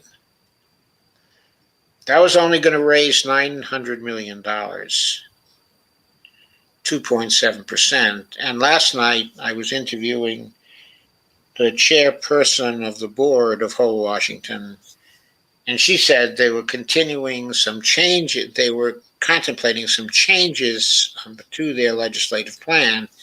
And one of the things they might do from the get-go would be simply to get rid of the $200 a month premium. Actually, from the start, not even have that in there. But it's obvious from these figures that, okay, they could get rid of the premium, they could get rid of the sole proprietor tax, and they still would have a huge surplus. So that was calculated to produce total revenue of $32.7 billion. The revenue required for 2021 was $20.5 billion. The surplus was $12.2 billion. Okay, now the question I want to raise here is this kind of plan for raising state funding for this, is this something that would be advisable or feasible for Massachusetts too? It seems to me to be very strong, because if you look at the employer payroll contribution and you realize that replaces what many employers are now paying for healthcare coverage for people in their companies, okay, and themselves, they're probably spending in Massachusetts anywhere between 18 to 25% of payroll on this. So to have a different situation where they're getting better coverage and only paying 8.5% of payroll, to me seems like a wonderful trade-off. And for employees too, they're paying for the Affordable Care Act, okay, in various ways. And that's pretty heavy per month in terms of cost. So it seems to me 2%, okay, of employee payroll is also a pretty good deal for them. And that covers 88.1% of the needed revenue. So, whether you also want to add on the capital gains tax, okay, I don't know, but it certainly seems to me this is a very feasible way to go about the state portion of funding that would be necessary. So I just wanted to show you that to give you some ideas for state level single payer for Massachusetts. Now, there was something else I wanted to mention, which I guess I didn't get a chance to mention. There is the issue of taking over the federal funds from Medicare, okay, and Medicaid. How would that happen? One way is the waivers that are provided for in the Affordable Care Act. Okay. People have raised the issue, yes, but can you get those waivers from the federal government? After all, Biden is opposed to Medicare. Xavier Becerra used to be much more favorable to single payer, but now he seems to have backed off some as a member of the Biden administration. And certainly within HHS, there are people who are trying to privatize Medicare actually right now. Basically, Liz Fowler in the Center for Medicare and Medicaid Innovation is trying to carry on a program to do that right now with what are known as direct contracting entities, or DCEs. Okay, so there's that. Okay, so people wonder, how can there be waivers? Well, the whole Washington plan says basically it would be really nice to have those waivers, and we think that we can get them for this reason and that reason, and the other reason. Okay, Ro Khanna has a bill that would, make it easier to get them. However, the current Part C of Medicare, okay, the Medicare Advantage program, makes it possible for the whole Washington Health Trust, which would be a state agency, to set themselves up as a Medicare Advantage program. And that way people could sign up with them. And since their terms of trade would be very, very reasonable compared to their competitors in the private sector, they could probably get nearly the whole of the Medicare Advantage funds into the state system in that way, simply by competing for those funds. With respect to Medicaid, the state, which operates as the fiduciary for the Medicaid program, could simply contract the new state agency, okay, to provide the Medicaid services for the whole state.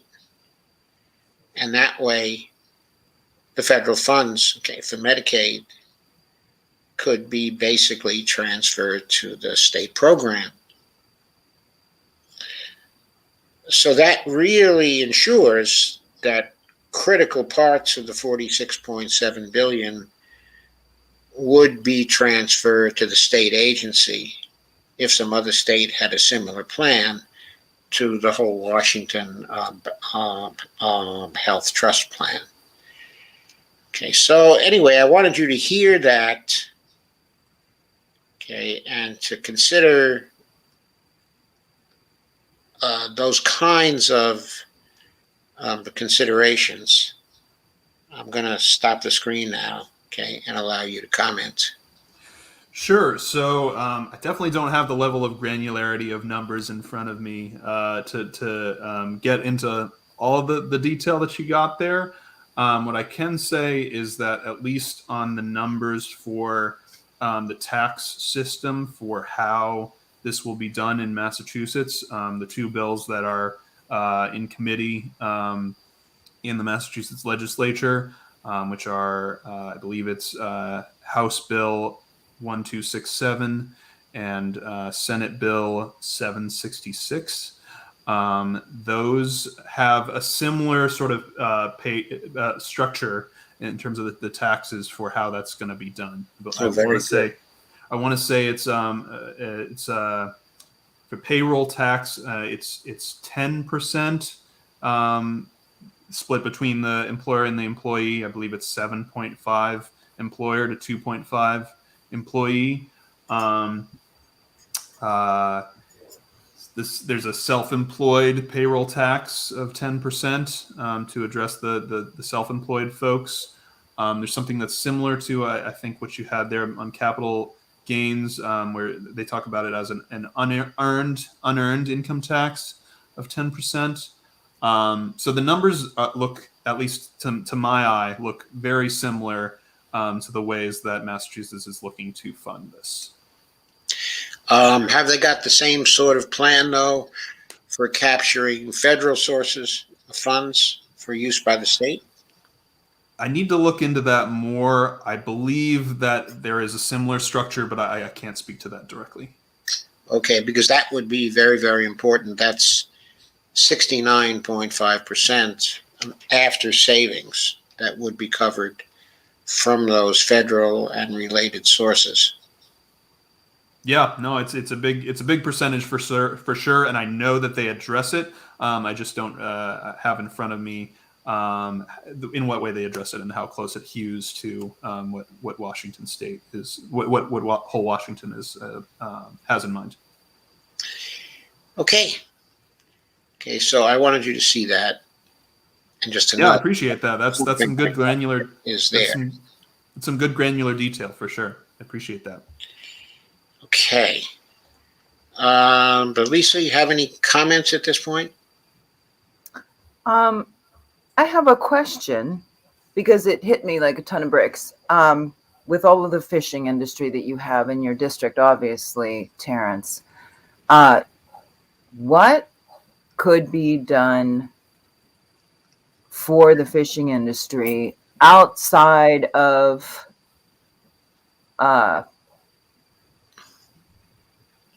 trying to get more representation in the industry corporations that they have to use?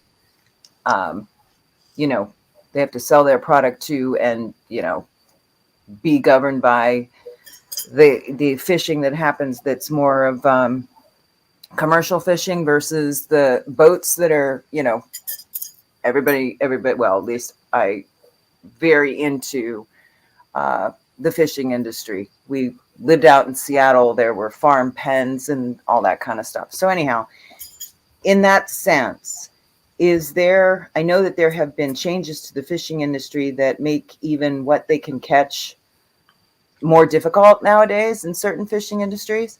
So I would just be curious if you had, if you haven't gone and found out what it might be that would help them from a regulatory standpoint, that might be huge for you, because if you're in Gloucester and you can help out the locals in those fishing towns, that would be huge in the sense of, what could you do to break some of the restrictions that have fallen on small business fishermen? Yeah, so I can speak to at least one sort of case study for basically how the fishing industry in Gloucester has innovated over the last couple of years. As you might be aware, the fishing industry, as with many sort of supply chain issues, was really disrupted by COVID-19. And there was a great sort of move and innovation on the part of one of the sort of smaller, fishing boat, fisheries, to basically buy a truck and literally deliver direct to consumers. They park the truck on the main thoroughfare through Gloucester, alongside the river there, where they're literally selling direct to consumers, where to basically cut out the middleman for selling their fish, selling their wares. And They sell it off the truck. Yeah, so technically they have a warehouse sort of set back away that they basically bring to the truck, and they have sort of their set there, and they'll be radioing in to the warehouse to have them bring out new stuff. When I was working at the last restaurant I was working at, which is Jalapenos, it's a Mexican restaurant that specializes in some great seafood. They'd sometimes send me down to the truck, and they might not have the 20 pounds of haddock or whatever that I needed, so they'd radio over to the warehouse, and sometimes I'd go all the way back to the warehouse. But basically, they have done a really good job of figuring out how do we sustain our business. And by the way, restaurants in Gloucester have been happy to accommodate them and want to support them in that endeavor. And it's just been really cool to see, as someone who was originally from a landlocked state, kind of see how the haddock gets made, if you will, in Gloucester. Yeah, the lobsters are not far from there either, are they? That's right. It's not local to Gloucester, but yeah, you don't have to go too far to get some good lobster for sure. And we seasonally, at least, we had at my restaurant, we had lobster specials out the wazoo. So of course. Okay, so what I think I'd like to do now, Terence, is to give you a chance to tell people how they can contact you, how they can donate to you, how they can support you. I think from our point of view, you're certainly a very, very attractive candidate. And I think we want to help as much as possible. I appreciate that very much, and I've really enjoyed this conversation with you guys. I think you've, as I said, my first interview, you've challenged me in a good faith way, and I've really enjoyed the conversation. And it's just this conversation I think has made me a better candidate. So I really appreciate it. So the best ways to get a hold of me are via my website, Cudney4ma.com. That's CUDNEY. The number 4ma.com. I'm on social media under the same handle. You can see it there, at Cudney4ma. And yeah, I'm really active on social media. I'm sort of taking a sort of inside outside, if you will. Perhaps that's not the right way to put it. I'm taking a social media approach, but also a grassroots approach to running this campaign. And so I'm building it on social media, but I'm also engaging with the community, going to these city council meetings, volunteering with food banks and the like. And so I'm out there in the community. I'm working in an ongoing fashion with Andre on this new project for a Democratic coalition between state Medicare for all initiatives, single payer initiatives. So please connect, with that. It's very early stages, but we're looking to build something new, and as I've said a bunch on our conversation today, look at these problems through new eyes. And I'm definitely all in for fight on all fronts. I've just basically added the sort of regional idea to this kind of state versus federal approach, and so that's what I've been bringing to the table, and I believe I'll see both of you guys on the next meeting there. Yes, I think you will, and if I recall correctly, that's tomorrow at 5:00. That's right, and we're trying. We're straddling the line between wanting to have great engagement while also not having so many people in the room that it's just a cacophony. But we look forward to the second meeting very early on in, but excited to get going. So thanks again so much for having me. I really appreciate this time. Okay, it was certainly a pleasure. If you like, you can stay for longer. What I usually do is go over the comments. Oh, sure. I'd love to. Yeah, I'd love to hear from the comments. Absolutely. Yeah. Okay, what I'll do is I'll roll down and I'll check out the comments that are relevant to you or to what we've been talking about here. Sure. So there were some jokes at the start, and they were good ones, but they weren't really directly related to what we've been talking about. So okay, I might have to check those out later. Yeah. They can be seen, I think, on YouTube. Those very humorous comments have been coming, I think, from the YouTubers. In this interface, we can see both the YouTubers and the Facebookers, except in one case, but one of our people who always comes to our shows, for some reason, is not visible from this interface. Even though other people are visible coming in from Facebook, she is not. And we haven't been able to figure out, exactly why. This is through StreamYard, right? Which is the through platform you're StreamYard. using? Yes. Yes.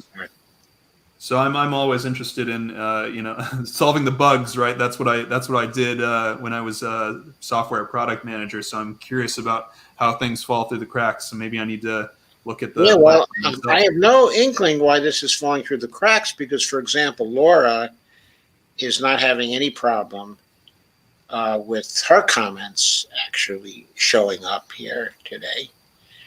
And also Dolores is both on Facebook and on YouTube. She's not having any problems. And I think we'll see some other people who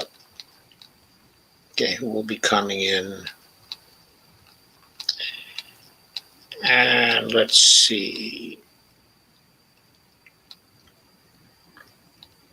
Carmen Yunus says, so hook up with Feeding America sites. A lot of people are standing in line at those events. Yes, in order to get signatures, or facilitate a ground game. Carmen says, do some TikToks for your campaign /cause.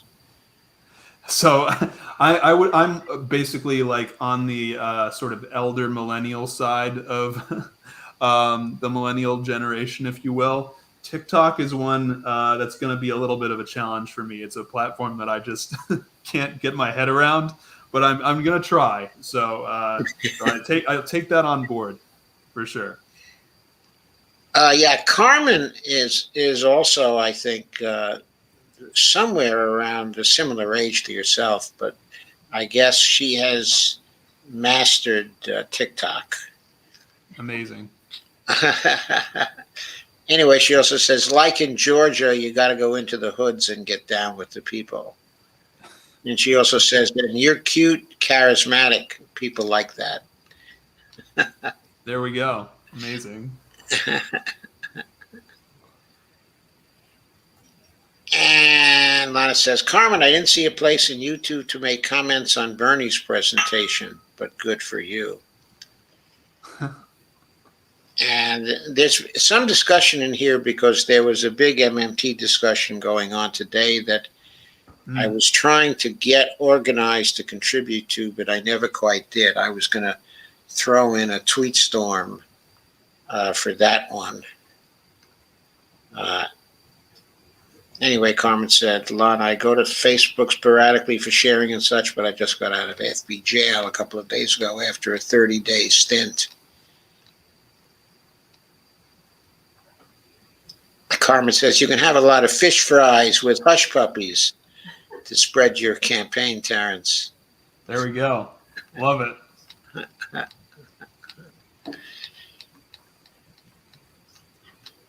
So Laura says, I have to take a phone call and therefore it's about 15 minutes. But this is really the kind of in-depth ground game strategy discussion that needs to be happening. In my view, political revolution looks a lot of different ways. Yes, I think so. I agree. And so Shane Coughlin of KRTD Media joined us. He's the president of KRTD Media, which is a network that we're fairly close to, in various ways. So Laura said, Steve, we need your words turned into memes. Laura Fielding says, I love your red beret, Lisa. Wherever did you get it? This is a Laura Fielding original. And Terence, I believe yours was crocheted by Fran Bauer.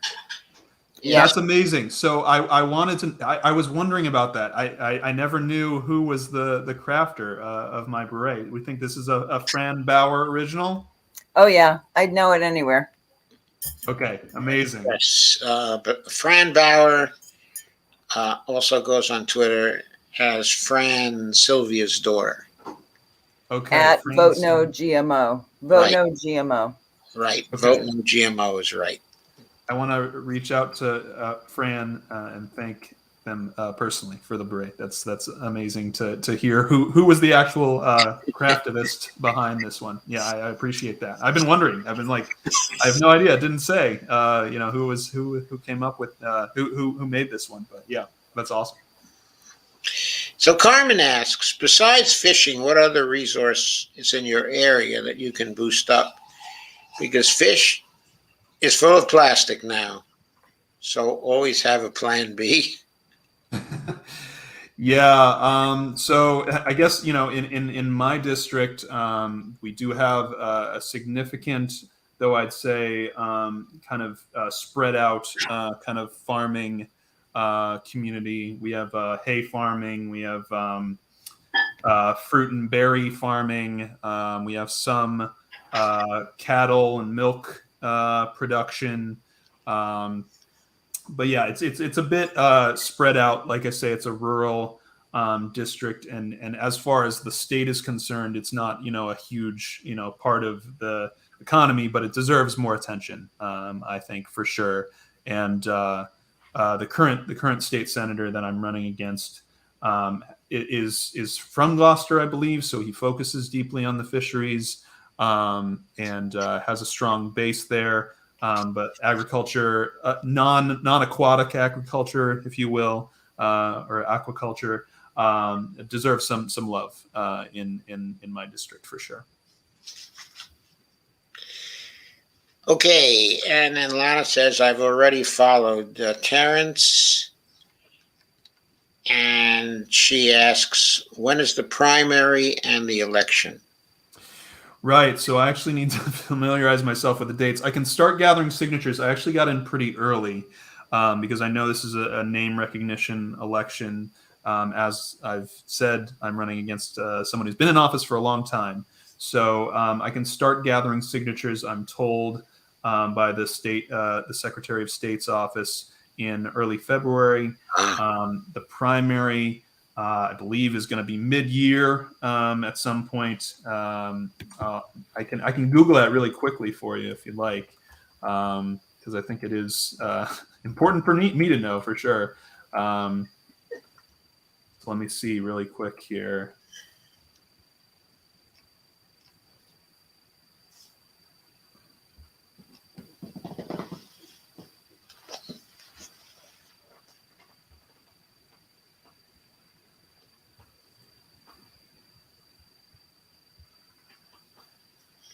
Okay, I'm having trouble finding it, but it's going to be it's mid next year. I would say in the May to sort of July area. Because I'm running as an independent, I technically don't have to. I don't have to. I don't have a primary challenger, right? Because it is. Yes. It is, an open primary in that way, so wouldn't be so much worried about that as the general in November of 2022. Sure. So Laura Feely asks, if I missed you commenting on this, Terrence, apologies. But how did you come to want to support Hull, Washington by donating for a red beret? Thank you very much, by the way. Yeah, so I'm trying to remember. I've been very active on Twitter since I started the Decent Federalism Project early last year, and basically I was turned on through a number of leftists that I follow. Whether it's the Fred Hampton leftists YouTube channel, which is growing, whether it's the Vanguard pod with the two gentlemen from Kansas City. Actually, I want to say it must have been through Vanguard pod that I saw the first Red Beret and started looking into what Hull, Washington was doing. And, it was a series of conversations from there that led me to connect to Laura, who has been a great help for boosting my work and what I'm trying to do. And I just wanted to what's the word? Formalize, I guess, my support and make it clear that I support what they're doing.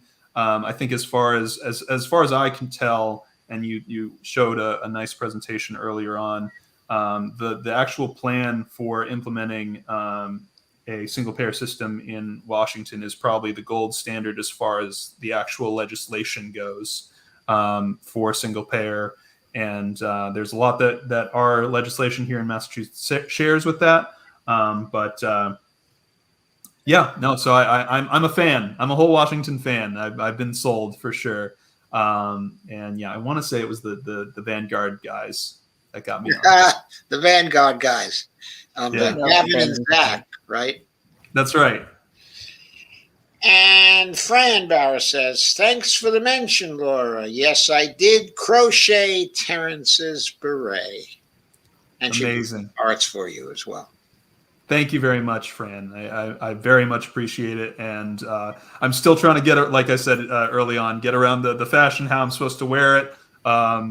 Please, let me know if I should be changing it up, if there should be other ways to wear it properly. I want to do justice to my whole Washington advocacy here in Massachusetts by how I wear the beret. So, but thank you so much, Fran. I really appreciate it.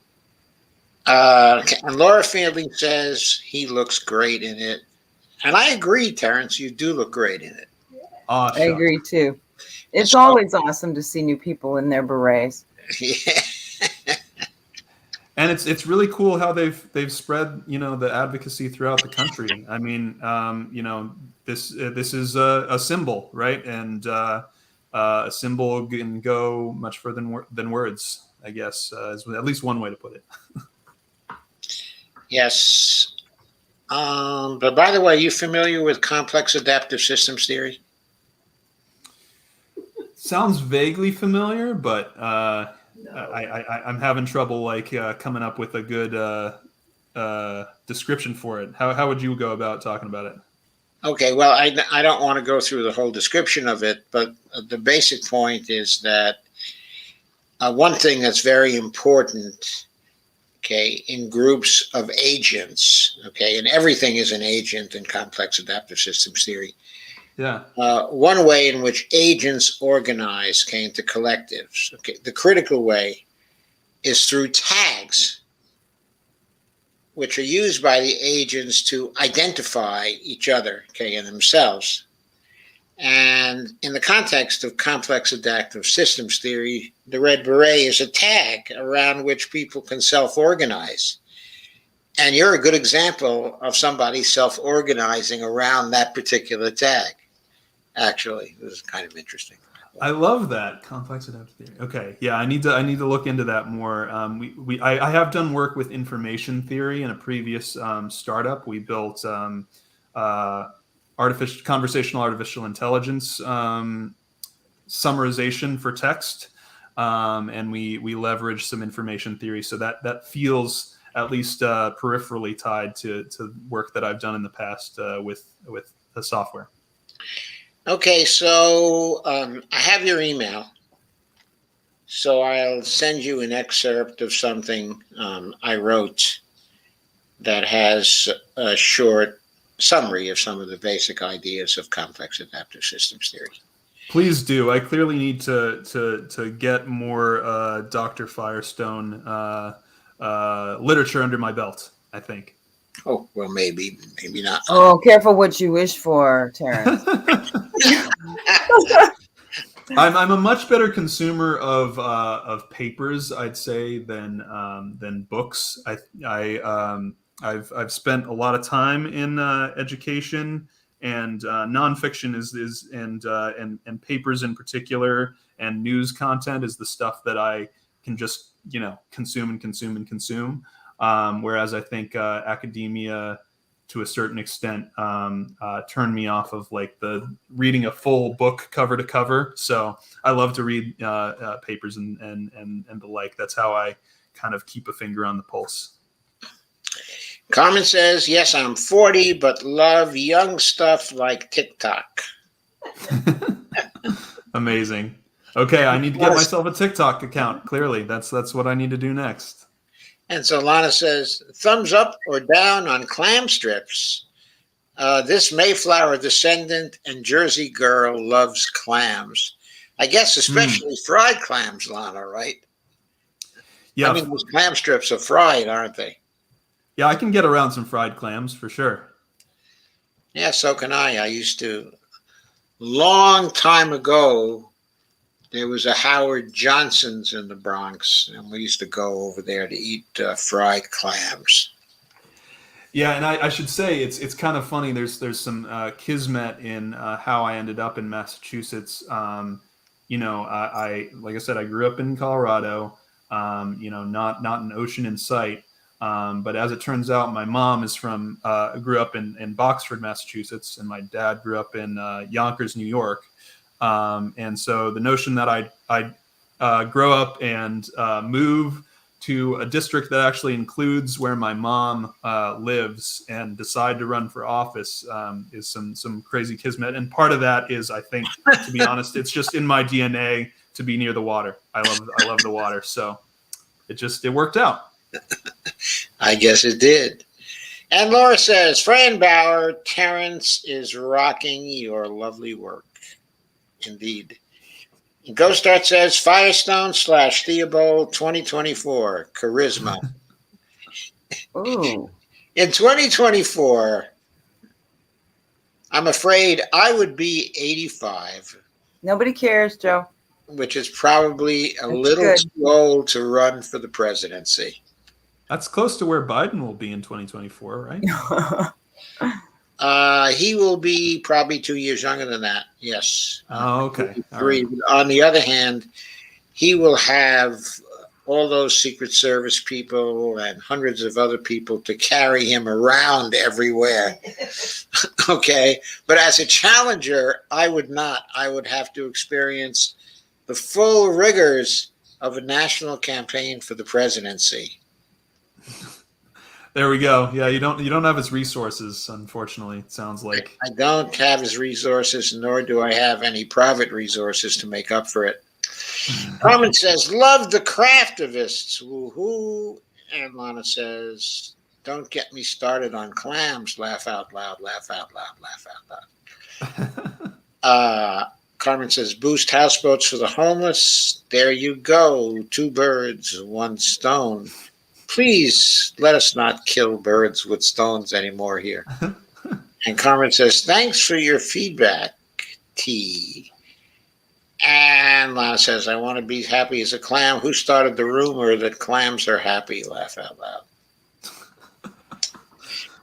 A lot of fish humor in the comments.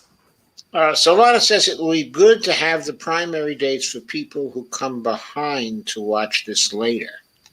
Yes, it would be good to have the primary dates for them. Yeah, I agree. I'll tell you what. Let me see if I'm going to give it one more look. But please feel free to continue through the comments, and I'll see if I can come up with that. Okay, so Lana says, okay, that makes sense, but running as an independent. Carmen says, how much money do you need, okay, to be able to debate? And I guess the reason why that question is raised is we just had the experience that Madeline Hoffman, who was the Green Party candidate for governor in New Jersey in 2022, had to come up with $490,000 to be let into the debate for governor. That's how much she had to raise. Yeah. How much she had to raise? 400. She had to raise that much to get onto the debate stage. Right. So, of course, she wasn't able to get onto the debate stage. It was a club, and she wasn't in it, unfortunately. Yeah, so just to answer the primary question really quick. So, like I said, you don't really have to worry about the primary election for me. I'm just going to be out there from now until November. As an independent, that is probably the one luxury that I'm afforded, is I don't have to run in a primary. But the election to pay attention to will be November 8th, 2022. That's when the general will go down. And I'll be on the ballot along with my congressman and so on and so forth. Beautiful. How many signatures did you have to get on the ballot? So I was here. I remember hearing about Andre talking about the 800 signature captains he's having to get for whole Washington. My number is significantly less. I only need 300 signatures to get on the ballot. 300. That's all I need. Just 300 signatures. Yes. Have you? So you're still in the process of, or you already got them? No, so that like I think I mentioned, I got into the race pretty early, so we haven't even finished redistricting for Massachusetts. Okay. So my district hasn't been drawn. I believe by law it is required to be drawn and set as of mid-February next year, and so that'll be around the time that I can start gathering signatures. Okay. Okay. Okay, so Carmen says he looks great in it, and his $1 million smile goes good with it. And she also says Terrence's new nickname, Tag, quote unquote. Tag? Oh, I like it. I like it. That Yeah. is good. It's a good one. I've had lots of nicknames over the course of my life, but Tag has never been one of them. And Go Start says start with Joe's hashtag deficit myth series. I wasn't aware I had a series, Kay, on deficit myth. I thought that what I had was a book on, I think it was called Fiscal Myths of the 2016 campaign or something like that. Okay, but of course those myths were good for the 2020 campaign, and hopefully they won't still be good for the 2024 campaign because people will be much more fully integrated into MMT by then, so they won't all be talking myth. And Lana says, tell him Laura read 3 chapters of one book out loud and more to follow. Okay, Lana. Lana said, clams, linguine with clam sauce. Red is my favorite. Oh, white is my favorite. Yeah, I like white too, but linguine with clam sauce is awesome. Yes, linguine with clam sauce is awesome. And New England clam chowder. Clam strips. Woohoo. By the way, for dinner tonight, I made mussels with a saffron coconut cream sauce with mushrooms in it. Now, where'd you get that recipe, Joe? He invented it. I just invented it. That sounds fabulous. In fact, it's the first time I've That's made it. great. Yeah, Bonnie says, but she loves it. I can send you the recipe. Heck yeah. I'll eat it. I'll end up eating it all by myself, but that's fine. I can tell you it's not as good as it could be because we used the frozen mussels. Yeah, well, I'd probably go with mussels every once in a while. Really, really mess me up for whatever reason. Oh, really? Yeah, sometimes. But I would do clams or. Did you guys ever have gooey duck? Whoops. I'm sorry, what duck? Gooey duck. I'm not sure what you mean by gooey duck. I know what you mean by duck. I mean, I have a good recipe for duck. Gooey duck is it's a shellfish that you have to dig out of the ground. It just looks like a giant clam, and we used to dig them out of the sand. Sometimes you have to go down 3 or 4 feet, but anyhow, it's fabulous. It tastes along the lines of a clam. It's really tender, and once in a while my girlfriend will send me one, and it's it's frozen solid, and then I just cut it up. Anyhow, I love that kind of stuff. The saffron is so intriguing to me. So, oh yeah, we love saffron here. We just go nuts about saffron. Oh, by the way, if you take into account the constant dollars, saffron today is cheaper than it was back before the crash of 2008, like in 2006, 2007. is it really? Yeah, you could get it at Costco then at about $25 an ounce. Costco is not a good source for it anymore, but you can get it now for something like $29 an ounce. And if you compare dollar values between, let's say, 2007 and 2021, it's 14 years later. So the price today in constant dollars really beats the price in 2007 completely. Yeah, because I remember. I mean, it was a fortune. Right, and 1 ounce of saffron goes a very long way. It can last you 6 months if you use it properly. Lana says, mussels are awesome. Ghostat says, I thought you critiqued Stephanie's book, chapter by chapter, #series. Yes, I did. I had 9 live streams on Stephanie's book. I'm sorry. I did not catch what you were actually referring to. Yeah. I had 9 live streams on Stephanie's book and 3 live streams on Pavlina's book. They both are great books. And Fran Barris says, handsome. And Ghostar says, I can't believe Joe's. Thank you, Fran. And Ghostar says, I can't believe Joe's a ageist. Laugh out loud. Sometimes I just make up words. Hashtag shut up. I'm drunk. Steve. Steve Gonzo. Oh. Not a bad way to spend Wednesday evening, I suppose. I guess not. Carmuna says you're in a cold state, Joe. Grow your own saffron. I guess I don't know how to do that. But yes, they are selling plants now. You can get in. You just pull the little things off the plant. we pull the little things off the plant. Okay. And Steve says, oh, mussels from Brussels. Well, actually, mussels from Prince Edward Island is what Costco sells, I believe. Carmen asks, which book of yours is Laura reading online, Joe? She's reading Fixing the Debt Without Breaking America, which is the book about the coin, the platinum coin. The only book on the platinum coin. The only book, really? The only book yet, yes. Wow. I suspect there will be another one pretty soon because probably Rowan Gray will write one within the next 2 years or so. Mine was published back in 2013, and I put out a second edition in 2014.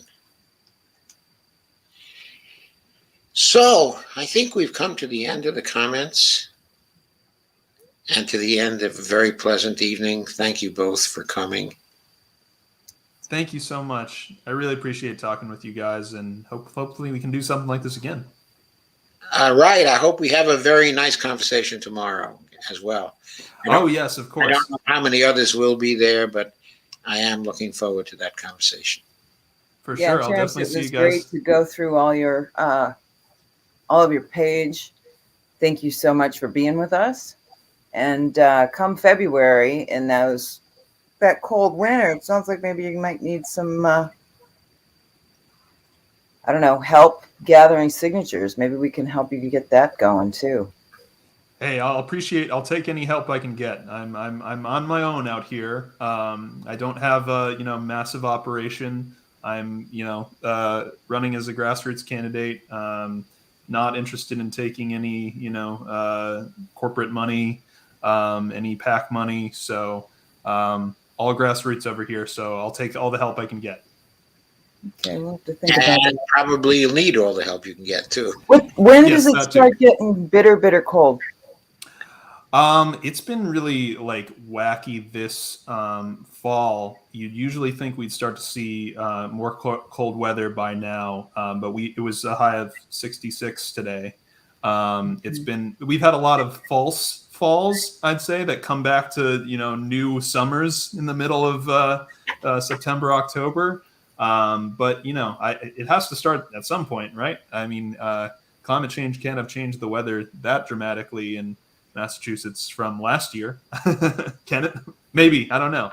But yeah, we'll certainly be seeing some cold weather soon, and I expect when I'm gathering signatures, I'll be needing to layer up for sure. Okay. I'm sure. So Laura says, thank you for a great discussion and show, and thank you for coming to Laura's and for sharing as usual. And Lana says, Laura's reading is very good. I don't have time to read. Please go to Red Beret's YouTube. Is that correct, Lisa? Yes. Yes, it is. And Yeah, Red Berets Medicare for all. And Dolores says, good night all. And Lana says, good night. And Lana asks, when do the signatures need to be delivered? Okay, another good question. Hold on. They don't usually give you a ton of time. You get a Yeah. month. But here we got a month and a half maybe.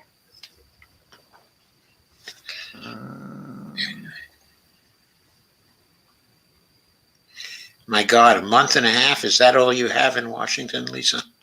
I'm in Pennsylvania, and I don't even think it was 6 weeks. I think it was 5.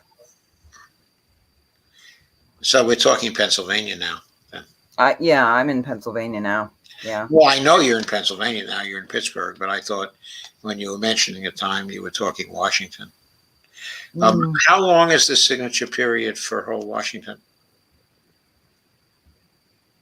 It depends on which initiative they're going to go. I think they had 8 months this last time, I think it was 8 months they would have had, or 7 months. But the first initiative they ran, they didn't have as long a signature gathering period, and I'm not the expert there. I'm not sure. But they did a different initiative this second time. Okay. And so they had a shorter time. No, the first time they had a shorter time. The second time they had a much longer time until they had to suspend because of the COVID situation. But they had a longer period this time because they did a different ballot initiative. And somewhere in the back of my brain, I know the specifics on what the difference is. But at the moment, I don't. It's not coming. Okay. Looks like in Massachusetts, we have about 2.5 months. We have from mid-February to the last Tuesday in May. Well, that's not bad. That's good. It's doable, and like I said, 300. Maybe I'm being overly sanguine, but 300 signatures doesn't feel like a major lift. At least I know enough folks in the community that I feel like I could get at least half of the signatures I need from just my second degree circle. So. You got to go high though, right? You got to make sure that they don't disqualify any of your signatures, and don't let them get you there. So yeah, absolutely. And I'm gonna go through the whole district to get as many. I'm not gonna skimp on the number of signatures I get for sure. I'll be going all the way through the district, all the way through the middle of Essex County to get every signature I can. So as an independent, you can get any signatures, right? You don't have to you can get any voter signature, right? I believe that's right. Yeah. That's even nicer. Yeah. No, it's not you don't a bad have deal. to worry. Yeah, because we had to have democratic signatures, democratic voter signatures. Yeah, getting the signatures is not going to be the heaviest lift in this election.